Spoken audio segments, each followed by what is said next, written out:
every time when I begin, I don't try hard to connect with you. I don't think about it really. What I do is I try and connect in faith, in my own faith with who I am and what is the nature of me being present in this lifetime. Having one precious life, being 70 years of age, sitting on a Friday afternoon in a cold and windy Donegal. What is the nature of that? What does it mean that that I'm aware of stuff, That I'm aware of the clock that's not ticking because I didn't wind it. What's the nature of me being here? And it's like every second of my life I have a different meaning to myself. It's like I can gather a sense of meaning around some sort of purpose. So I have a cup of tea in front of me here, and making that cup of tea, it gives me purpose for a few seconds. And I'm conscious of myself. I'm conscious of the world around me insofar as I am going towards that target, that direction, that intention, that aim. I'm making the tea. This is who I am. I'm a person making tea. And that carries over into the biggest things I do. So when I say I'm a writer, I'm a married man, all the things I am and I'm conscious of, it's like they don't come as absolutes, they come as the context within which I'm pursuing something. I'm going somewhere. I'm in a direction. I have a role. I'm drinking a cup of tea. That's who I am. And that's okay. But when I come into sort of a ritual way to enact presence with God, I do that through an icon. I could do it with a Buddhist image. I could do it in different ways. I could do it by reading a scripture or saying a prayer out loud. Whenever I do something that addresses the idea of God, the presence of God, I'm embodying it. So rather than making a cup of tea, I am a person making a cup of tea. Well, now I become aware, if I light a candle in front of the icon, I am somebody who is opening their heart to God.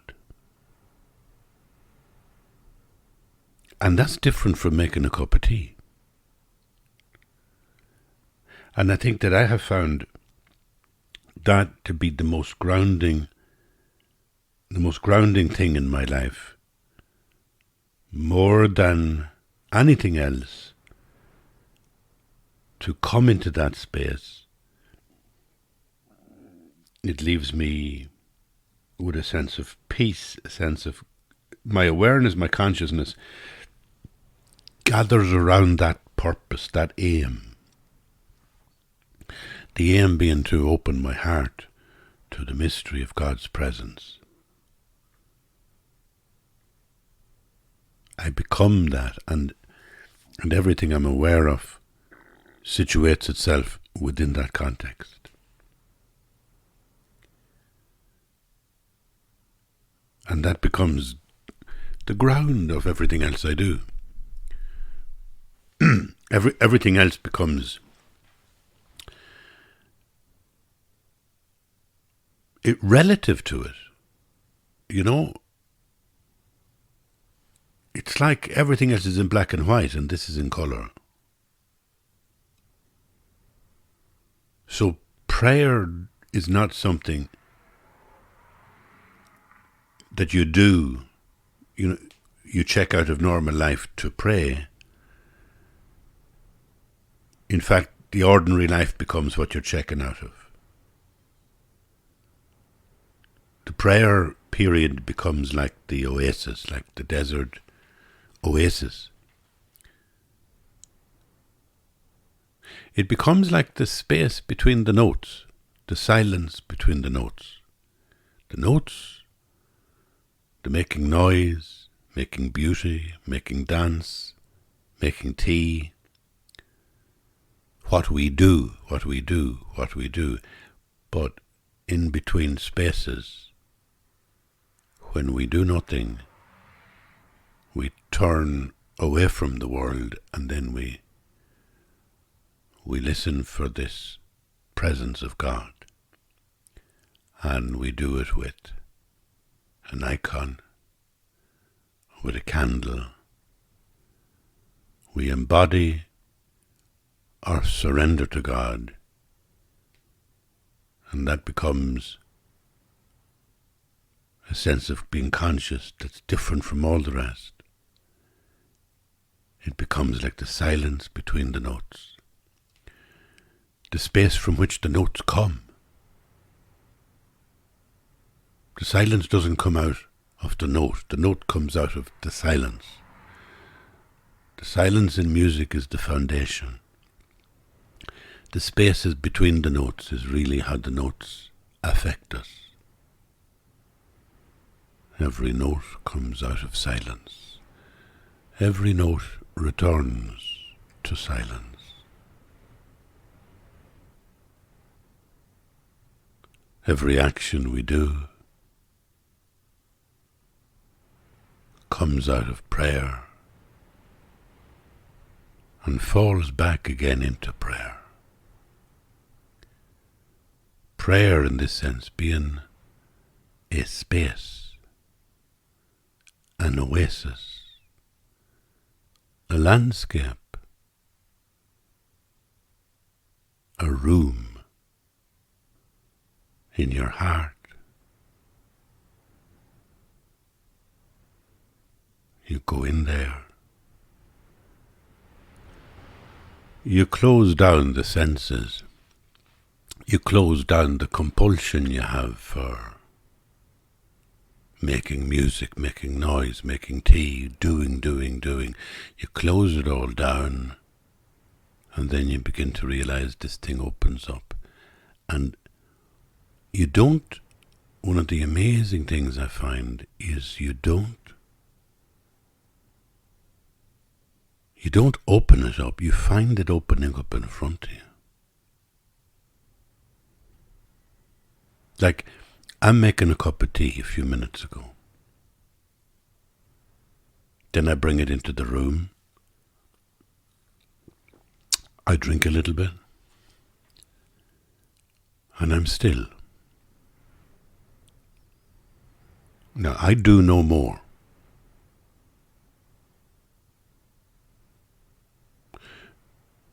But gradually, there's a sense that the space has changed. The icon on the shelf, which is up in the corner in front of me, it seems to be charged, energized from within in a way that it wasn't as I came into the room casually. I come into the room, have a cup of tea, I look at an icon, it's an icon just accidentally lying there like a work of art on a shelf. But if I stop and I'm still, I don't even have to look at it. It's there now as a presence.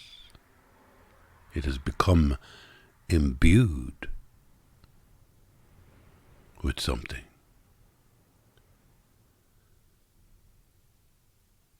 This is a very, very consoling place to be. If you have agitation, if you're annoyed or distressed about something,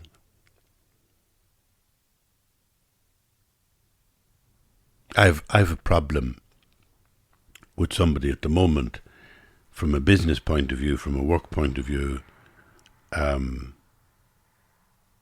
Somebody asked me to do something, and it's got more complicated than when I said yes, and there's a whole frustration around it in my emotions. I frown when I think of this person's name, because they've drawn me into a kind of a nuisance moment. But the more I create this space here, in this room, calm, abiding, the more it's like a kind of invisible well. It's like something welling up inside me, physically welling up inside the icon, welling up in the whole room. It's as if the whole room was imbued with some, metaphysical electricity. And the whole room now is full, and so there's no space for this agitated issue I have with somebody else that I work with. It's out there somewhere. But I have created in this space that I'm in, this room I'm in, a sense of calm, abiding. And it's really interesting because the one thing that I haven't done is, it's not me that created it. The room seems to be changed. Even if I think about people outside the window, if I think of my neighbours across the road, if I think of the village down the road, if I think of all the people who live between here and Leitrim, if I think of all the people who live on the island of Ireland, if I think of, no matter what I think of, if I'm coming out of this well of calm abiding, everything gathers around me in a different way. And when I go to make the tea, it's me that's going to make the tea. It's me that's being creative. When I play a note on the piano, it's me that's pressing the note and playing the note. When I listen and invoke the presence of God, it's no longer me playing the note. It's like the note comes out of the silence. It's like even my finger going down on the key is being invited down on it, called to press that note. I don't play the piano, so that's only a narrow example out of my imagination. But if I do Tai Chi, you move your body through the air, you move your limbs through the air in Tai Chi. But they will always say to you to allow your limbs to move as if they were moving of their own accord, as if they were floating, as if something was drawing them. So that when your arm goes up and above your head and your hand goes round to create an arc around you, it moves as if something in the air was drawing it forward, drawing it up and drawing it down. That's a kind of a feeling you get in Tai Chi. And to be honest, it makes total sense to me if I go into a church for 5 minutes If I go into a church for 5 minutes, I feel the space is different. Once I become still, the church has an energy around which it's gathered, and it's not me. And I'm on the peripheral of the gathering. I am on the peripheral of what is driving the universe, if you like, in that moment. When I make the cup of tea, I'm happy making a cup of tea. It's a nice thing to do. I'm even enjoying it. I'm drinking it as I speak, but when I make a cup of tea, it's like I'm enjoying it like I would enjoy playing the piano if I could play the piano.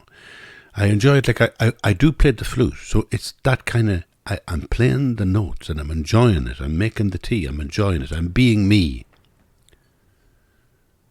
Being me. Now, there's a good way to think about it, because when I'm here in the room in this prayerful moment, when I go into a church for a prayerful moment, and a church is a wonderful place to be because the whole architecture is designed to draw you away from yourself. But once you sit still in a church, you're no longer being you. You've stopped being you to pay attention to something else. So you stop being you in that 5 minutes moment to pay attention to something else. And then the energy in the room, the whole sense of what you're aware of in the room becomes different. Because when you're being you, when you're making a cup of tea, your sense of perception is like a gathering of all the stuff around you in the context of what you're doing.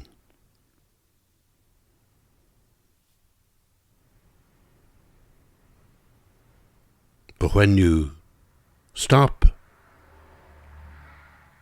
being you, when you are still in a church or in a prayerful moment in your room, you're not being you. You're not doing anything. What are you doing? Nothing. You're just paying attention.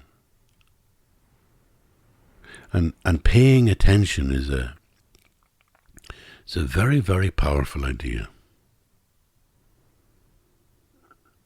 There's an American writer, an amazingly important, valuable, wonderful person, Marilyn Robinson. And she's in her 70s and she's written many books and she's been awarded the Pulitzer Prize, and she should be awarded the Nobel Prize because she writes these beautiful books of simple lives, very often religious lives, people who are in the clergy or they're faithful Christians or whatever.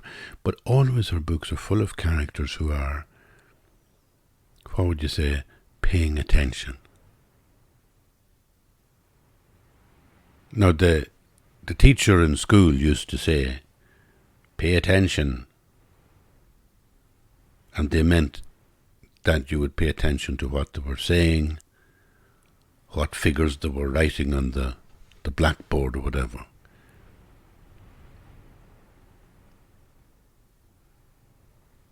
When we pay attention in the way that I'm speaking of, it's like you're paying attention to something like an invisible teacher, if you like.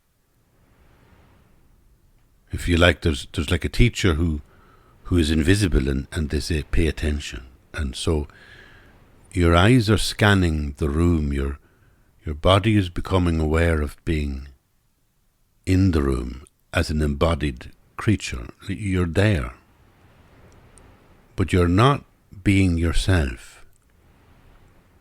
You're paying attention to find another one who may be present.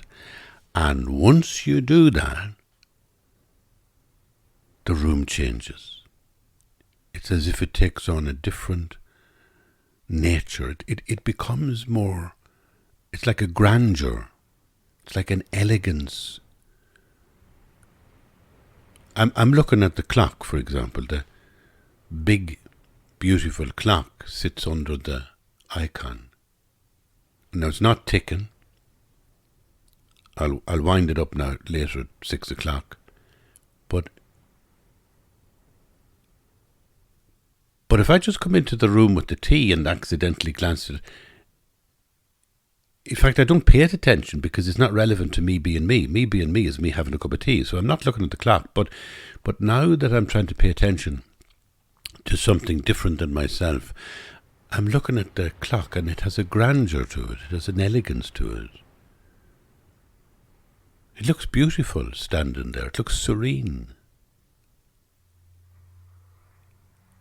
And that's nothing compared to the icon, because now my eye goes up to the icon and I see the expression in the face of the Mary, the Mother of God.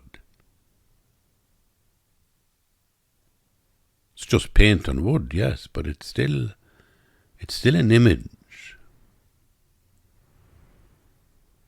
And it particularly begins to develop a sense of presence. More than the clock, if you like. Because that's the charge you get out of a religious object. You know, you can have ducks on the wall. You can have photographs of your children on the wall, or your parents. And they're much better than the ducks, because, well, the ducks, Delft ducks in the old days be on the wall over the mantelpiece, but they're only, they're nice. They're icons of ducks, and ducks are beautiful. So they do draw you to somewhere beautiful. But if you have a relation on the wall, and a lot of people do, you always get their energy. I have a picture, for example, of my mother at home in Leitrim, and a picture, and it sits on a kind of a table behind a sofa. It's just there as a little accidental aside image, small picture. And she's young in it. She's walking on the street in Cork where she worked in her 20s. Now, I don't look at it very often, but it brings her presence into the room. And that's what those photographs of family members do. I see sometimes, a mother would have an image of the school kid who would be away at school for the day, and there'd be a little thing stuck on the fridge. It's like they're close to you as their mother. It's an enjoyable use of a photograph. And then I see other people who still are heartbroken by losing their beloved, maybe, too young in life, and maybe a man is now in his 70s and his wife passed away 10 years ago, and it's like he was heartbroken. I still go into his house and I'll find her picture in a very central place, and I know that she's present with him. And if I ask him, he'll say to me, I talk to her every day. I've heard that from so many people, to be honest with you. I talk to him every day. And the picture helps.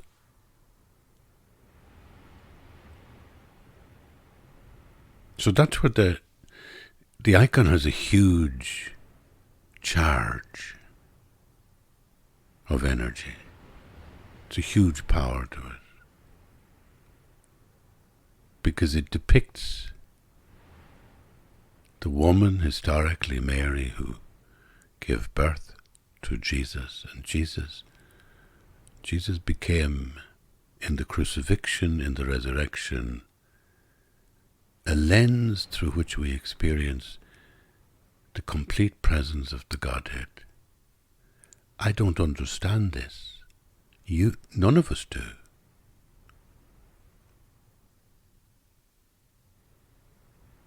The theology around Jesus, around the resurrection and Pentecost, it's extremely beautiful. It's like intellectual poetry, or poetry of the intellect.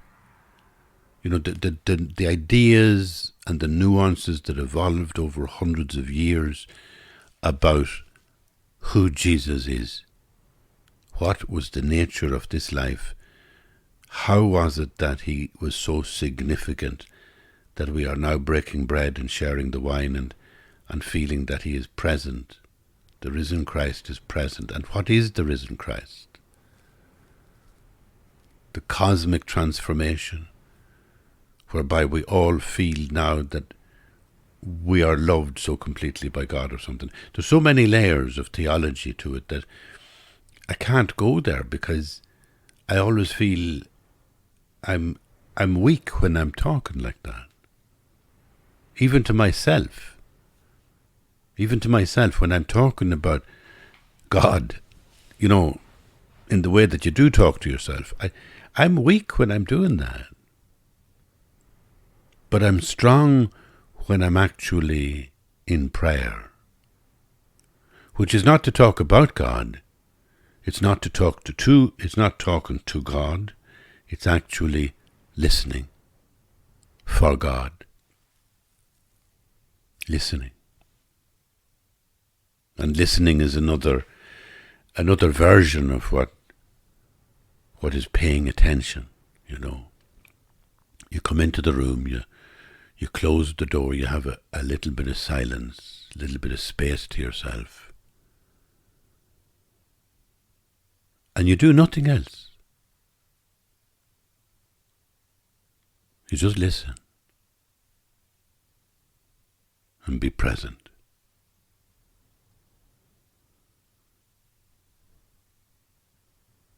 And there is a good energy in the room.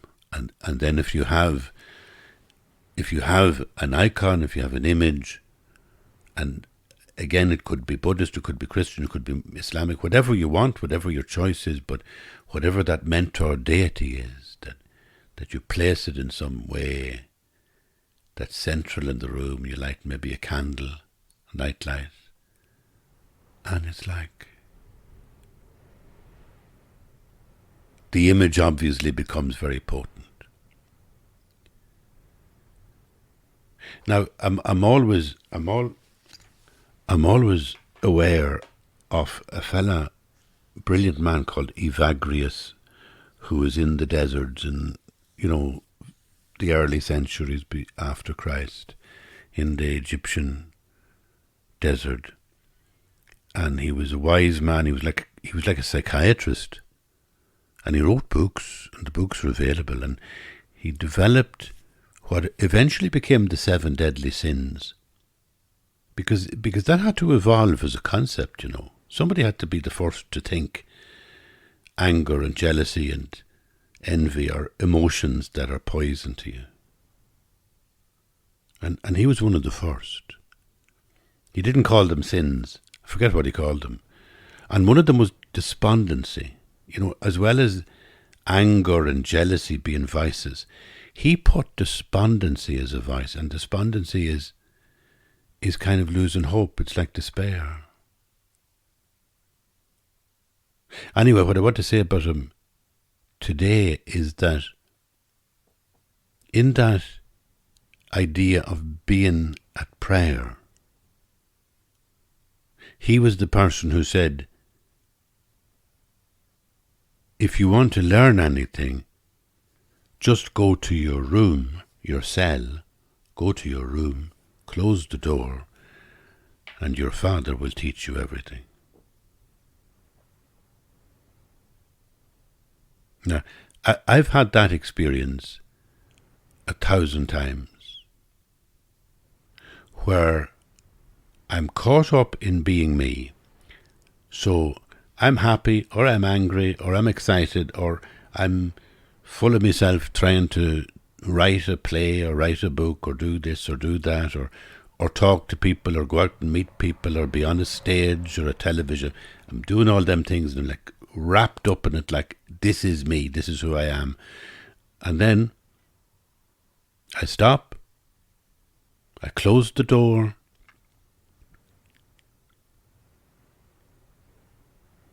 I learn everything in that moment. I mean, that moment might be 5 minutes or 10 minutes or 2 hours. If I'm very lucky, sometimes it could be 3 days. Like 3 days where I can close the door in a workspace where I'm here to work. And that is where I suppose being a writer in the way that I'm a writer has afforded me a great blessing in life to be able to live with long periods of solitude. And periods of solitude that are not available to everybody. They mightn't be available to you. And they mightn't be available because of your lifestyle, because of your family engagements, or maybe because just your family is young. Now, I was there as well. I was there in those moments where there was no space to retreat. There was no space to get away, because you're so engaged with love of other people. But there always was some place. There always was 5 minutes to be alone, Let us remember the De La Salle brother Timothy used to teach us when we were 5 and 6 and 7 years of age. Every hour, the bell would go, and we'd say, let us remember that we are in the presence of God. And you put your head in your hands and be silent for a minute. And we did that every hour of the day. And that man, he passed away about a year ago, I think. He was in a nursing home. He was in his 80s. I didn't see him since primary school. But he opened a door for us. He showed us the key. He showed us how to pray. So one of the things I try and do in this, it's when I get to this moment in a podcast, I just feel it's the most important moment, It's really, this is what it's about. If I can share with you this experience that you would call prayer, well, that's all. That's it. That's as good as I could ever do in my whole life. Is share that with you. To be in a room, as I say, cup of tea in hand, but I'm checking out of being me. I've stopped being me. I'm paying attention to the room. I'm listening. I'm not talking to God. I'm waiting and listening. And I can feel the room changes. It's transformed in a sense. It even makes sense to me where St. Paul says, that all things are transformed in Christ. I can see that man having this moment.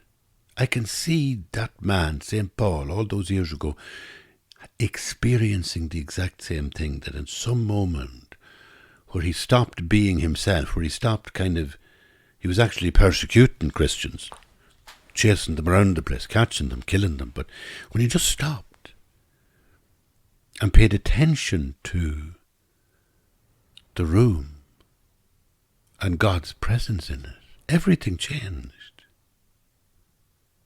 And I can feel the same about any of the things around me. Because things around you do change depending on your emotion. I mean, the way you could be sitting at a desk full of joy with material for your holiday, and you'd be looking at pictures of some holiday resort, and they would be very, very energetic in your hand. You'd be looking at them and thinking, this is going to be beautiful, this is going to be wonderful. And then somebody comes in with bad news. Or you realise that you're in debt in the bank or something. And suddenly all the things that were around you mean nothing.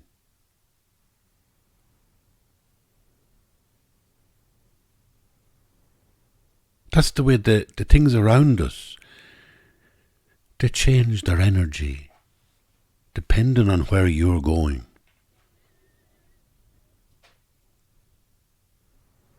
You could have an anniversary dinner, and you could put great love into cooking a roast beef, and you could put out glasses for wine and a bottle of wine and light a candle, and then somebody doesn't turn up. And you look at the table that you've set, and it's like a joke. It's like the things on the table, the wine glasses are mocking you.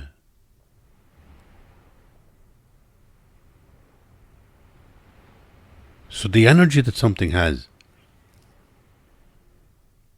it's only kind of reflecting to us who we are and where we're going, what kind of music we're making. And if the music changes suddenly into dark music, then the things that we had gathered around us can sometimes feel and look meaningless. But this happens when you pray in a much bigger way. Because when you pray, all you're doing is you're stopping everything, like you're stopping the notes. You're not being you anymore. You're just paying attention. And what comes out of that attention is God's presence. Now, the idea of God's presence, God, the sense of being that every religious tradition for 5,000 or 10,000 years has been talking about, that singularity of a ground of being, the light or energy that is in all things and unifies all, that's now like talking to you, gazing at you, manifesting itself in the furniture in the room or in the icon in the room, and you're paying attention. And that's what gives us, you know, the way people say they get a great peace from prayer, they get a great consolation from prayer. That's it. You're just resting in the Lord. Resting in the Lord. You see a mother doing it sometimes with the baby, and she's just there for a moment. Her eyes are on the baby. There's a glow in her face, and for a moment you realize her consciousness is no longer aware of herself. She's only aware of the child that she loves.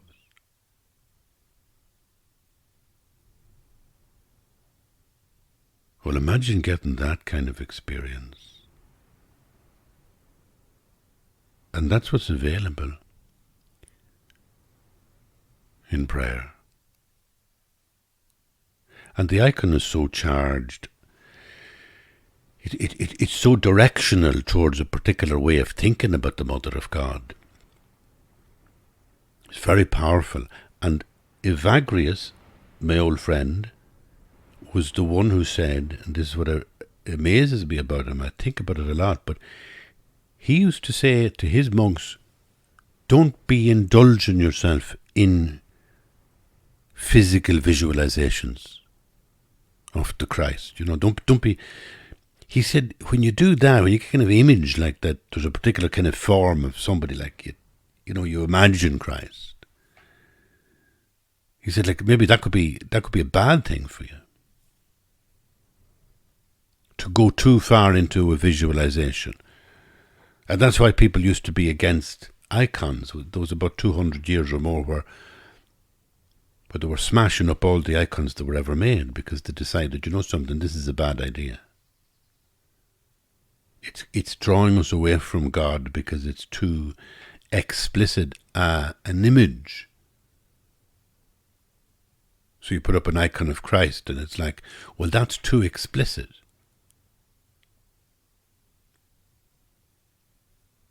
But I know that they must have been having the same experience as people do now.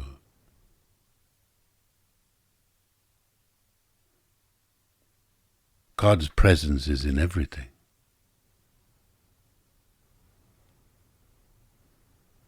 You don't have to have an image. Sometimes the image will draw you down the wrong path where you begin to identify too much the sacred with the image, and then everything else becomes secular or neutral, right?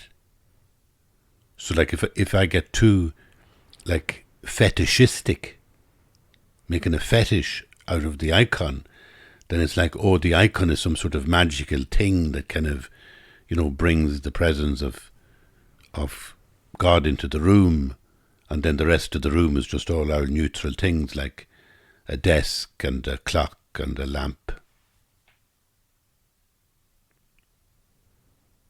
So a lot of the time when Evagrius was getting at with his monks, and I think it's still true, and that is to be able to experience the room and to pay attention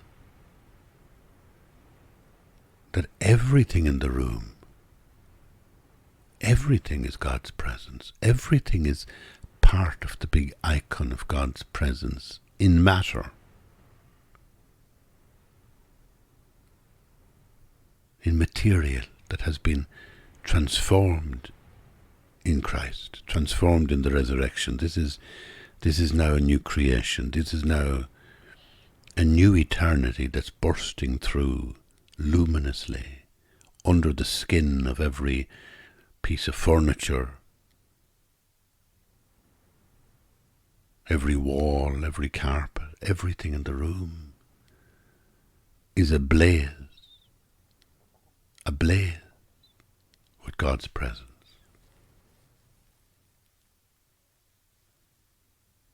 There's two ways they used to think about that, you know, in relation to, you know, God being present. It was like a blaze was one of them, you know, and luminosity, light, was another. So very quickly after the resurrection, they talk about, you know, Christ as the light of the world. And you can go along that track in one way and end up with images of, you know, with icons of Christ with light coming out of his hands.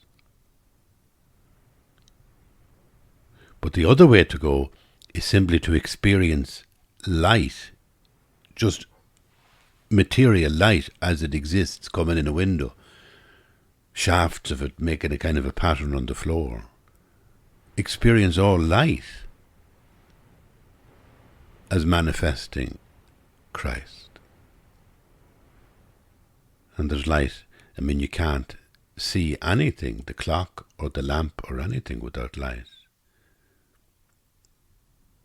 So to see the whole of the world illuminated, and it's the way of thinking about God's presence is like this illumination. And then the other way there is that it's in some way on fire. We say it really truly, even though it's a metaphor, but, you know, if I'm doing well on stage in a great performance, I come off and somebody says, "You were on fire tonight." They don't mean that I singed me clothes or that I was smoke coming out of my nostrils. No, they mean I was on fire, as with a kind of a, you know, with a kind of a truth, with a kind of a spirit. The spirit inside me is strong. and we feel it like a glow from somebody or like a fire. And and this is the same as we say about being in the room. It's like everything is on fire with God's presence. It's a nice way to think about it.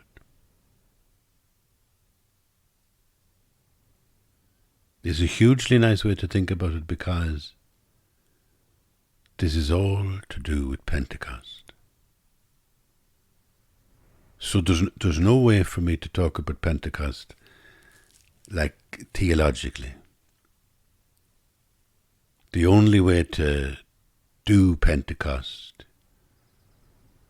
Sunday, is to be with this sense of presence, this stillness, this sense of something is present, and pay attention to it. And that is Pentecost. And it's like a feast that goes really, to be truthful, it goes from Easter Sunday for 40 days, and it culminates in the great Sunday of Pentecost, what they used to call White Sunday or Whit Sunday. And then there used to be a holiday. It was called the Whit Weekend. The Whit Weekend. They still have it in Britain and in other places. They still celebrate it 40 days after Easter. You'd notice that what Ireland has, because Ireland went completely secular many years ago, and we changed all the bank holidays to sort of, in a way, not to be going for the religious festival, but to go for a secular holiday, a bank holiday in each month. So we now have the June bank holiday in Ireland, and then you'll find a week later or a week before sometimes in Britain it'll be the Whit Weekend. And you'll be saying, what's the Whit Weekend? It's our bank holiday. But they still celebrate it as White Sunday, Whit Sunday. White being the light. Images of Christ in white, you'll see, for the resurrection. Very often he's dressed in white. It's white because it's... And there's a carryover from the crucifixion to the resurrection. The crucifixion is the resurrection. The darkness is where the light comes. In this moment of complete abandonment in Good Friday, we get an insight into resurrection. This is the true power of love, God's presence. And then, rather than become obsessed just with the risen Christ as like, well, how could Jesus do that? How could he come back 3 days later? And again, the theology is complex. But it's also interesting to move on to the question of, it's like a spirit of presence in the room. And that's Pentecost. So thank you. Thank you for being present. It's good. Gives me joy to share with you. I share with you a cup of tea. I share being me. And I share, I suppose, this space with you. This room that I'm in a way, is the room that you're in, because you're listening to my voice and you're in a room, or else you're out walking, whatever. But my space, in some strange way through technology, is fused with your space. And there are layers of the one single, same space. Sacred space, which is like silence, which is like a well in the desert, which is where we rest. Rest always, please, in this room, and thank you for being here.